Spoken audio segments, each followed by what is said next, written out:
I'm happy to answer. I'm happy to answer any questions you guys have.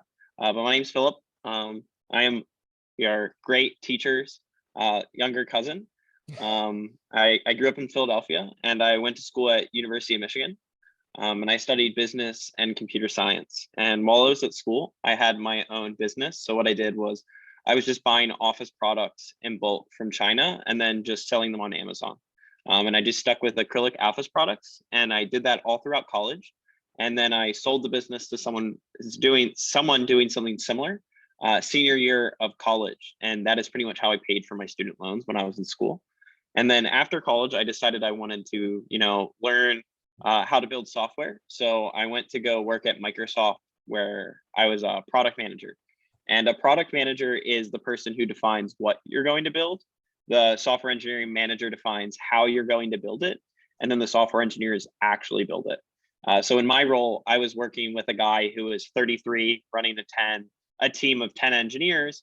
And I was working with him to decide what we were going to build. So I would meet with all the customers that we were selling to and then translate those business requirements into software requirements. While I was working at Microsoft, I wanted to learn more about the online education space. So I started a course teaching college students how to get the job I had at Microsoft, and how to get jobs in tech. And then after that, I ended up leaving to go work on a startup with a friend of mine. And we only did that for about 6 months, and then he decided it wasn't for him. And from there, I started doing consulting for product and growth. And what that means is I had a bunch of friends that were running their own startups, doing software for things like cryptocurrencies and helping people get mortgages. And I essentially worked with them to make their software work better. And then also, how can we get more customers? And that's what I'm really good at, is coming up with ways that you can do marketing and something called growth, which is increasing the amount of users that a software product has. So I did that for a few months, and then I wanted to go on an adventure. So I applied for a program called the Schwarzman Scholars. And if you've ever heard of something called the Rhodes Scholars, it's similar. It's based in China. So what it is you go study at Tsinghua University, which is the #1 university in Beijing, for a year to learn all about China and help build relationships between the United States and China. So right now I'm in a special college at Tsinghua. There's 120 of us that live in this college.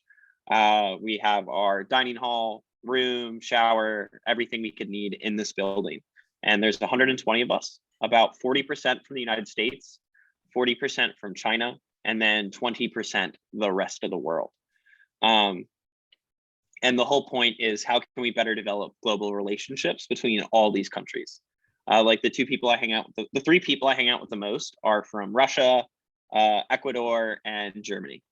And then I play chess every day with a girl who was 2 out of 200,000 people to get into her undergraduate university. And she's one of the smartest people I've ever met. That is my favorite part about being here, is playing chess with Ming-Chi every day.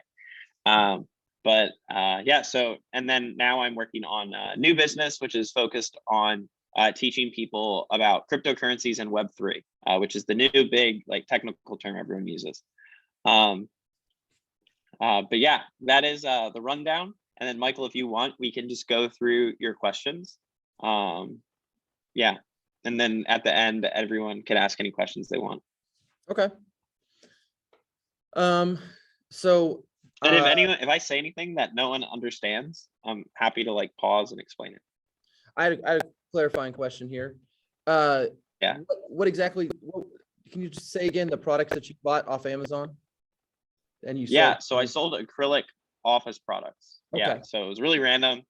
It was really random. It was really small. I made enough money that it was super significant for a 21, 22-year-old, but it wasn't really significant enough for it to matter to a big company. And that's why it worked really well, because it was something that was really manageable for me, that I was able to go on my schoolwork, have a social life, and then work on this 2 to 4 hours every day. So I know that I have told some of my students about that. They're a little bit familiar with that. How did you even, and they've asked me, and I'm like, I don't know the answer to that. like, how did you even get into that? Like, how did you even become aware that, you could buy and sell on Amazon and Yeah. kind of go through So that process? yeah, so what happened for me was, so I always wanted to start my own business. And when I was in high school, I always thought you needed a lot of money to start a business. And then I went to the University of Michigan and I found out that there was someone who was making, doing $3.5 million in revenue and had 10 people working for him. And he was a sophomore in college. And I was like, that's ridiculous. If he can do it, so can I. And then I just started looking into what he was doing and just Googling all of the words. I didn't even know him. He's now actually a very good friend of mine. And I talk to him regularly. But when I first heard about this, I didn't know what it was or who he was. And I just started Googling and searching all the terms associated with it. And that's kind of how I found out about it. And then if you guys ever heard of what drop shipping is, so what I started with was drop shipping is you get an order from someone and then you have a supplier. And let's say I'm selling. So what I sold was, I don't know if you guys are, wow, you guys might be too young for this, but I was selling hoverboards when I was 18. So that was 7 years ago. Oh, wow. Hoverboards, those things you used to roll around on. So what I did was I had someone in China. So I would sell one on eBay. And then once someone bought it on eBay, I would just send the money to my supplier in China, send the address, and he'd ship it for me. So that was the first thing I ever did. And then that kind of opened my eyes to what was possible. I made $3,000 that week and I was 18 and I didn't have to spend any money. And that was kind of when I learned what was possible to do, and I think a lot of it is just figuring things out. What I've realized is when there's opportunities, especially ones that are lucrative, if it was easy, everybody would be doing it, right? If there was no risk and it was easy to figure out and everyone was aware, then everyone would be doing it. That's just how markets work. You get higher returns on your money and you make more money when you take larger risks. And I think what the key is finding out the risks that aren't really risks. So on the question, it was about salary. So when I was working at Microsoft, I made $180,000 a year directly out of college, which is a lot of money. And that's a typical software engineering job. That was in 2019. And now if you go work at Microsoft, Google, Facebook, you'll make over $200,000 working at one of these companies. And when I went to quit my job to start my business, so neither of my parents had gone to college. I grew up with just my mom. My parents are divorced. And I was making more money than both of them had combined in their entire lives. And they couldn't understand why I was quitting my job. And it was because I knew that I always go back.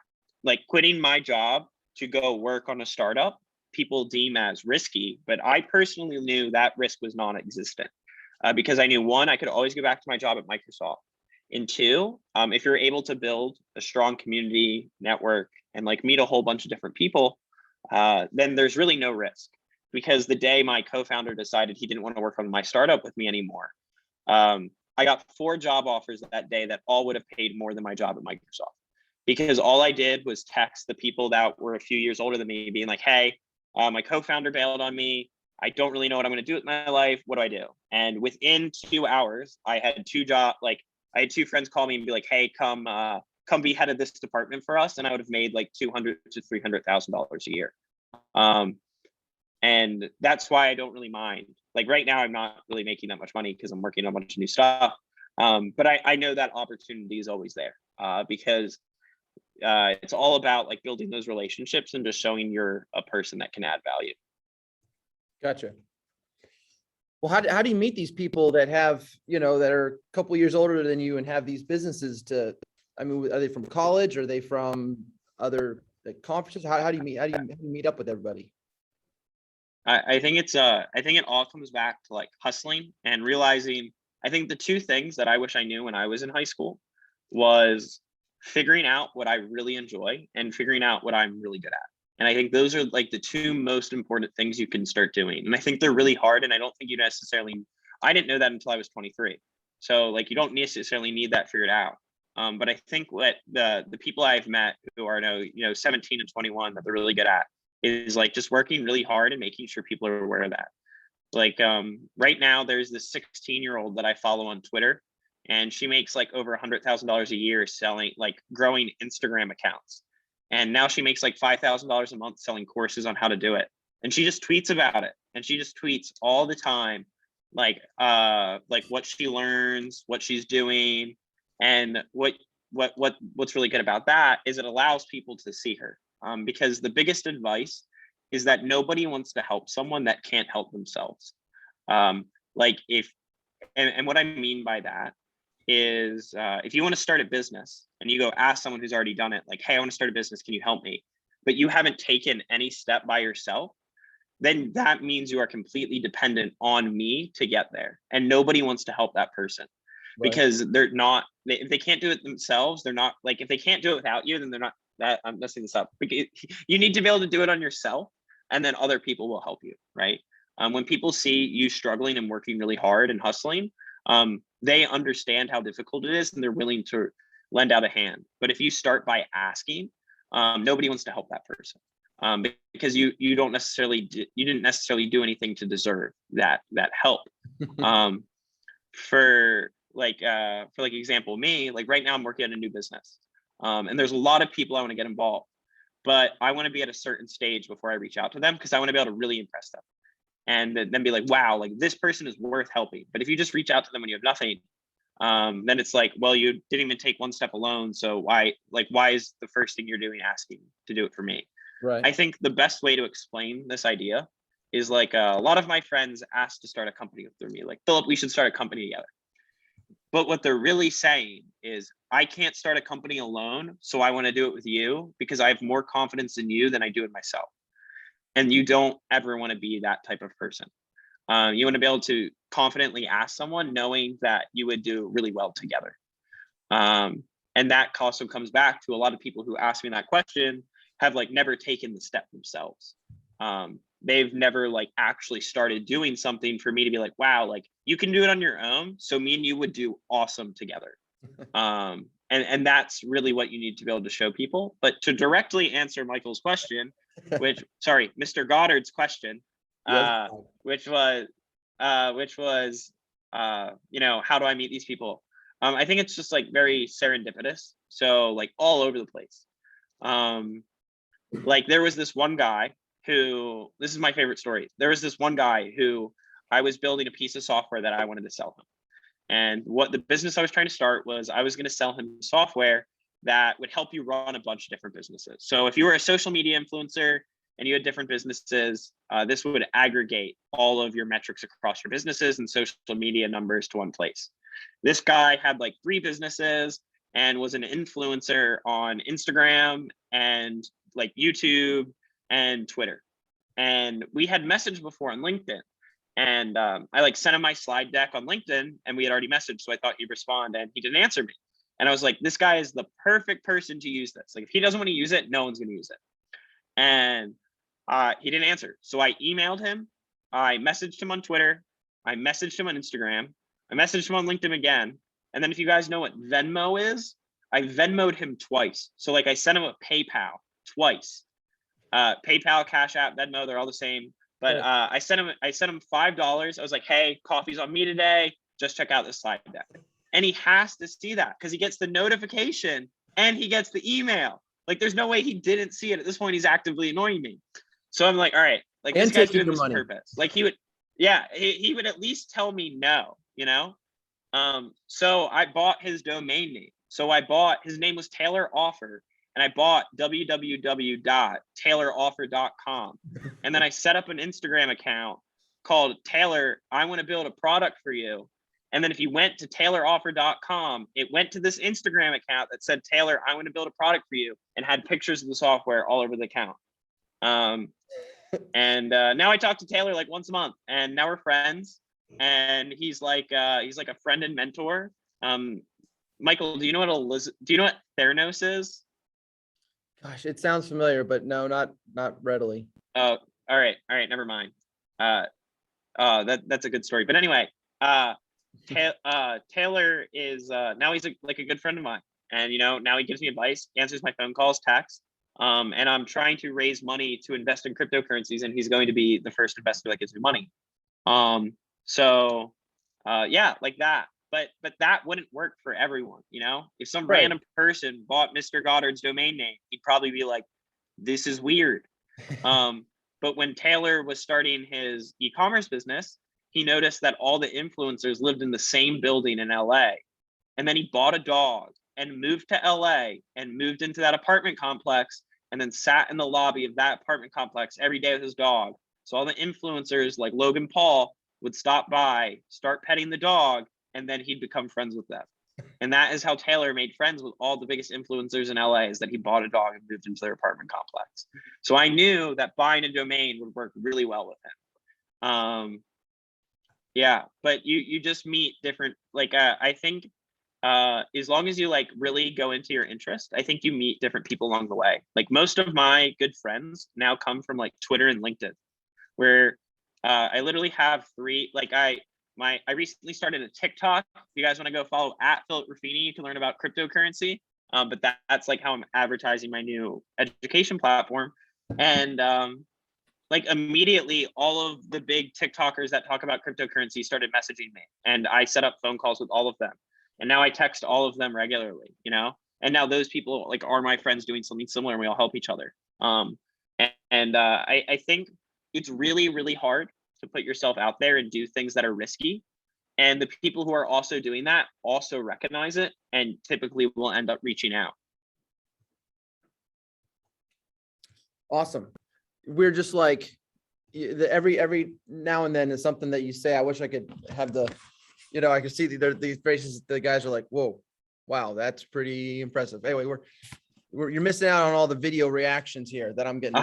I'm sorry. I know. I wish I could see it, but I just don't want it to cut out. I'd rather like it come through. I mean, I could do this, but then everybody looks like they're on their computers, but they're all saying there. So anyway, and I hope you don't mind. I'm recording this because I've got some other classes in the afternoon and stuff like that. Oh no, that's happy. I'll share that with them. Okay, so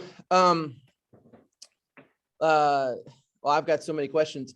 It's interesting. I've told them, I said, you know, me personally, you mentioned risk. I'm like, I'm not really a risky guy. I mean, I've got basically a government job, you know, kind of lived in the same place for a while. I said, my cousin Philip, I said, he's different. He's chasing new things and he's capitalizing on opportunities and stuff like that.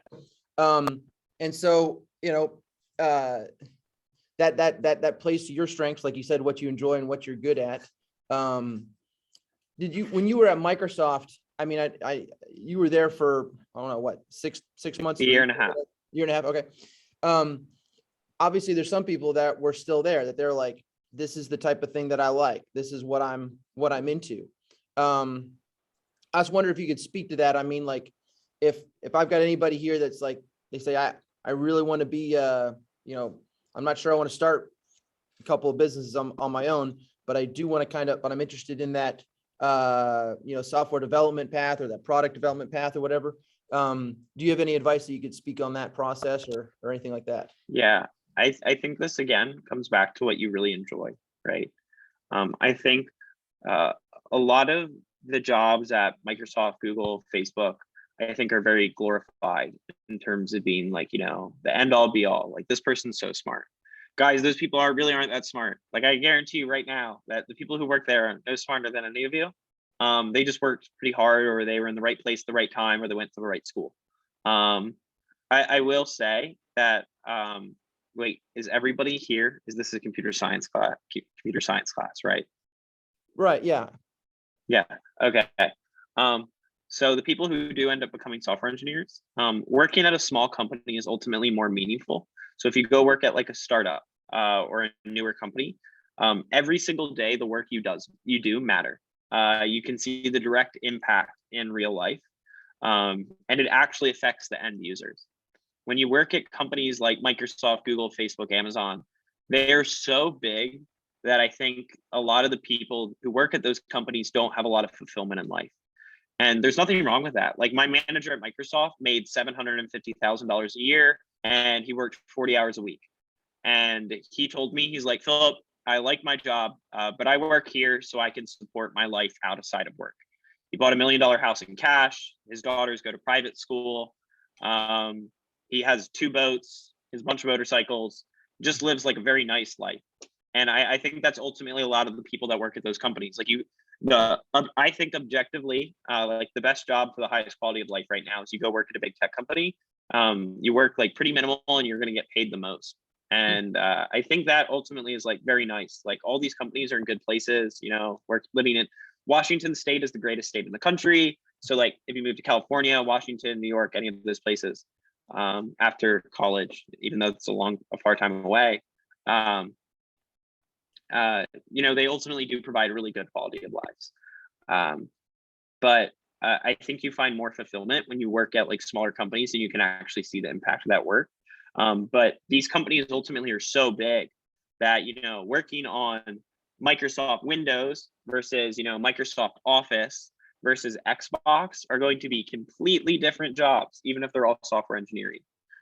So really, I think a lot of it comes back to, you know, work is something that you're going to do every single day of your life for 40 plus years, right? And at the end of the day, I think doing something that you really enjoy and you can do for 40 years is worth it. Because, you know, the idea that you go work and then you retire, pretty much the best years of your life are dedicated to that job, right? Like Mr. Goddard could have gone into engineering, but instead he chose to spend every single day with you because he finds it more meaningful to impact the lives of like the next generation of children than just pushing computer code every day. So I think it really matters to like what you care about personally. Thanks, Philip. There'll be a little something extra in your paycheck for that. I'll send you Venmo there. When you were in college, so I guess hearing a lot of your story and stuff like that, and you know, always hanging out over the summer and whatnot, the word hustle comes to mind. And I hear you say that too. Can you describe your college experience? How much did you learn from class? How much were you teaching yourself? Like, what was that? I mean, where, you know, were you looking stuff nothing. online? Yeah, talk to me about that. All right, so don't hate me here, and I hope their parents don't hate me. I wouldn't recommend someone goes to college anymore. I think the value of the degree, especially in computer science, is drastically dropping. Let me give you an example. If you are 21 years old and you show me an entire full stack like website you built, right? Like let's say you go build an exact replica of like Twitter or Facebook, and you show me that, and then you show me you have a computer science degree, I'm way more impressed by the project than computer science degree, because like the way I spent my college time is being unique, right? Like every single interview I went in for my job, I just talked about my business. Like no one cared about the classes I took, because the problem is, let's look at it this way. You know, there's like what, 50,000 computer science students in the US at a given point. There's like probably 1,000 jobs at the really good tech companies. If you having a college degree is the bare minimum, you know? So I think what's really important spending your time in college is being unique and doing things that you don't do. Like the number one thing I ever heard from my friends at Microsoft that would go to college events is like these lines to talk to the recruiters at Microsoft, Google, Facebook are hours long. And you know, the college student comes up and it's like, oh, like tell me about yourself. And it's like, oh, like what projects have you like coded and built? Oh, the other 100 people in line who got the same exact degree as you did the same thing. What makes you better, right? And that's the problem. Like I honestly think at this point it's better to learn how to code, you know, go to something like Lambda school. There's something called like Build Space. There's a ton of like technical schools now just teaching software engineering and computer science, and they'll help you get a job. And I think unless you go to like a top university like Harvard or Stanford, I don't think it really matters. I think it's better off to get that 4 years of experience and then go for a big tech company. And that's just what I've personally seen with computer science. I'm not saying that works for every degree, I'm not saying that works for every job, but people in tech care a lot more about tangible things you've done. So like Michael, what hustle means, right, is like you do things, right? Like every opportunity I've ever had have never come from my degrees. It's never come from the classes I took. It's always come from what I've done outside of school, because those are tangible. Like what matters more? You know, I paid off my college tuition because I sold a business, or I got a degree from the University of Michigan like 40,000 other students, right? And if you can do, I think what college provides, it provides one, a community to help you learn, right? In terms of not necessarily in class, but like I said earlier, like I met that kid who had that business who was older than me. I never would have learned about him had I not gone to the University of Michigan. So I think one, that's important. I think two, finding peers that are really smart, driven, and ambitious. I think that is important too, is like that community. And then three, ultimately there is like a set plan and path to follow. And if you can figure those three things out, you can save $250,000 from going to college. And by the time you guys graduate, it's probably going to be 300,000 because of inflation. And you're going to have to take classes 50% of the time that I can't even tell you the class. Like, I didn't learn anything from my classes. But I will say, like, for me, what was really helpful is I think when you go to college, if you take classes you're interested, you guys are going to naturally learn about those things, right? Like if you're in high school taking computer science classes, it's probably really easy to teach yourself about computer science because you like it, right? For me, I'm not super interested in computer science. I don't like to code. I think it's very tedious. That's not what I can be the best at. So I like focusing on the things that I can be good at. So for me, what was really helpful in college was I did a computer science minor, and that taught me how to do the technical infrastructure of like coding and like building apps and software and websites. I learned how it all worked. And I never really would have probably taught myself that. So that's why college was beneficial for me. But if you like can teach all of yourself that and you're good at it, I think that is, yeah. No, I agree with this group. We were looking at, since this is you're kind of the culmination here of career development and future looking, future preparation. And we were looking at some of the 4-year plans, and some of them, out of 5 classes in a semester, 1, maybe 2 of them were technical related. And I'm like, that can be kind of, and one or two of the times there's a whole semester with no classes that were on major. And like, what are you gonna be? You're gonna be bored out of your mind, and you're gonna be like, why am I here? So anyways, I appreciate what you're saying. That is something else that we saw the other day. It was, or maybe I saw as a quote. It said, "Don't show me your CV, show me your GitHub." Like that seems to be the thing that people are interested in. Yeah, no, I would totally agree with that. Like, so like Web3 and like crypto is the hot space right now. Yeah, and that's what I'm really interested in. Yeah, I mean, I think so. This is my personal opinion. I think it's the most important like technology shift since the internet. And the reason is, this is the analogy I use. So this is my water bottle, right? I own this water bottle. I can sell this water bottle on Amazon. I can sell this water bottle on Facebook Marketplace. I can sell this water bottle on Craigslist. I can sell it in China. I can sell it in the US. I can sell it anywhere I want to, whoever I want, because it is mine. The problem is that is not true for any type of digital asset or any type of digital artifact. If you're playing Fortnite or Roblox, you're playing Fortnite or Roblox, and you have like a super valuable item in that game that you like earn, you crafted, you built. Let's say you even coded it for scratch and you imported it into the game or something like that. You don't actually own it. You can only store, use, and sell it within that game. You can't take it out. They can take it away from you at any point. It is not yours. And it is less valuable because it is stuck in that one ecosystem.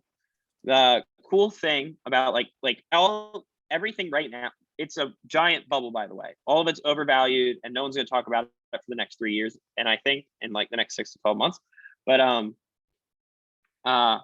like with NFTs, right? Like you own that. You can sell it on any type of NFT marketplace. And that is what's going to happen with every type of digital item on the internet over time. And all of those like Fortnite skins, you're going to be able to own and use in different games. And eventually what I envision is that you will just have one video game character that you can use that character across every single video game.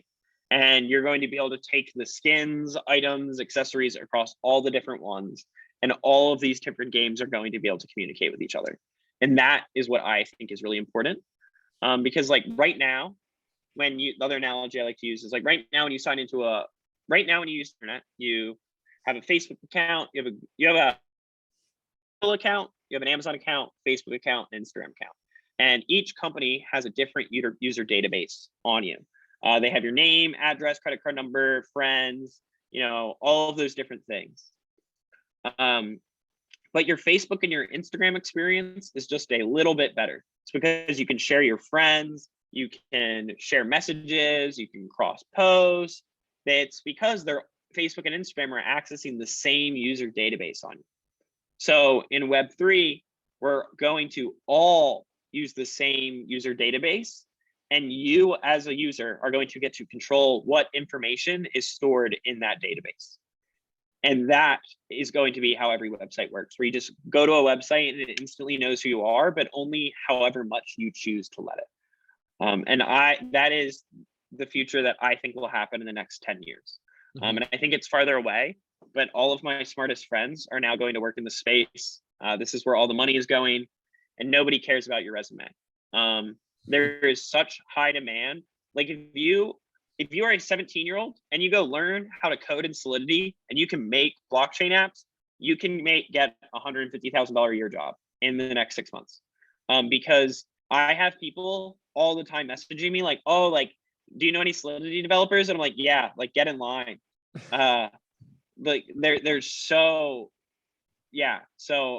that is probably like the number one skill to learn right now is how to be like a Solidity and Rust developer for these decentralized applications. Awesome. Yeah, I was hoping, you'd speak to emerging technologies and, I mean, everyone, we're looking at stuff that says like, you need to learn Python. I'm like, yeah, that's about 8 years old. Like you're more forward looking than that. So I appreciate that. I mean, you go ahead. JavaScript, Rust, Solidity, and then like, if you can be a front end developer and learn what's it called? It's made by Facebook. I'll have to send Mike lit. I can't remember off the top of my head. That's fine. React. It's a framework for doing front end development. I've heard of that as well. All right, we've got about 5 minutes left. I want to see if anybody has any questions. What do y'all have? I know we're still kind of reacting here. Jadiel, you got a question? Okay, he's thinking. Miles, how about you? You can turn your camera on if you're going to say a question. If you got a question? I already asked it. Oh. It was a DM. Oh. To him, but just a DM. Oh, to him. okay. Oh, gotcha. Yeah. All right. Did he answer you? Yeah, I guess he did. Okay. Thank you. You want to share with everybody else? I just asked if the same advice about hustling and not about that a degree wasn't always the best choice in computer science. I asked if the same was true for more physical at types of engineering, just on the off chance, because I could see that. But Right. I mean, the answer was a fair answer. It depends. Depends. Right. Yeah. We got some guys that I think with tangible, with like mechanical engineering or industrial, I think that it's more industry dependent, where I think in like software, people are a lot more like lenient in terms of requirements, right? Like industrial and mechanical engineering are typically older industries that more value like formalized education and skills, where software engineering is much newer and doesn't necessarily demand that high of like it's not as formal. I have no idea when I'll wear a suit ever again, because they show up to meetings in a hoodie and joggers. Gotcha. See if anybody, because I'm gonna ask him a question if you guys don't have one. Okay, so this is one that was a popular one. So what mistakes or regrets did you make that you're willing to share? Oh man. I'm trying to think of what would be helpful. I think this is one. So when I was in college, when I was in high school, I was someone that was like very driven, ambitious, and competitive. And when I was an undergrad at Michigan, I knew every other kid at school who's running a business, how much money they made and how I compared to them. And I endlessly compared myself to how well other people were doing. And I was extremely like cutthroat and very siloed, working like independently, like just working by myself in a non-collaborative manner. And I think that's a really toxic, unhealthy mindset. And I think developing a close knit community that you can trust people with, trust people, grow together and work together is the most beneficial thing you can do. When I was working at Microsoft, I had a small group of other product managers who worked at big tech companies like Uber and Facebook, and we would meet every Thursday to talk about what we were doing out, the business we were working on outside of work, and we talked about what we did, what we plan to do, and what we need help with. We met every single week for an hour to talk. And within 4 months, we all quit our jobs to go full time on our business. And I never would have done that when I was in college. I would have been comparing and judging myself to all the other people I was competing with.